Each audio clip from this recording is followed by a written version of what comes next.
Radhe Radhe. Perfect fitting চাই? তাহলে এই ব্যাকনেক ফ্লাশ ডোরি ডিজাইন অবশ্যই ট্রাই করো। সুন্দর কাটিং, স্টাইলিশ ব্যাক আর নিখুঁত লুক সব একসাথে। ভিডিওটি ভালো লাগলে একটি লাইক করে দিতে অবশ্যই কিন্তু ভুলো না। ডিজাইনটা করার পর আমি ভালো করে কাট করে নিয়েছি। তারপরে দেখো আমি লাইনিংটা আমার ডান দিকে ঘুরিয়ে নিয়ে তার উপর থেকে সুন্দর করে একটা চাপ সেলাই করে দিচ্ছি। ডিজাইনটা একেবারে সহজ। যারা একটু ডিপ নেক পছন্দ করো, যে যার মাপ অনুযায়ী একটু কমিয়ে বা বাড়িয়ে নিতে পারো, সেই অনুযায়ী করলে কিন্তু মানে খুবই সহজ হবে। আর ডিজাইনটা যখন তোমরা পরবে তখন এতটাই সুন্দর পেছন থেকে লাগবে, যেহেতু এটা ব্যাক ডিজাইন হচ্ছে, তো তোমরা নিজেরাই বুঝতে পারবে।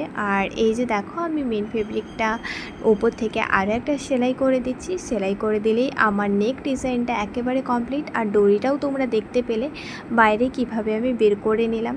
তো এটা হচ্ছে ফিনিশিং সহ দড়ি সেলাই। তোমরা চাইলে এটা অবশ্যই ট্রাই করতে পারো। এছাড়াও তোমরা ব্লাউজটা ফিট হয়ে যাওয়ার পরে লাস্টেও দড়ি লাগাতে পারো। তো আমার মতে এরকম ফিনিশিংভাবে দড়ি লাগানোটাই বেস্ট। কম সময়ের মধ্যে সুন্দরভাবে সেলাই করাও হয়ে যাবে। আর তোমরা যখন বাইরে দড়িটা লাগিয়ে সেলাই করবে তখন দেখবে দড়ির এক্সট্রা অংশটা বাইরে রয়েছে, সেটা বাইরে থেকে দেখা যাবে। বাট এরকম পদ্ধতিতে করলে আর দেখা যাবে না। রাধে রাধে।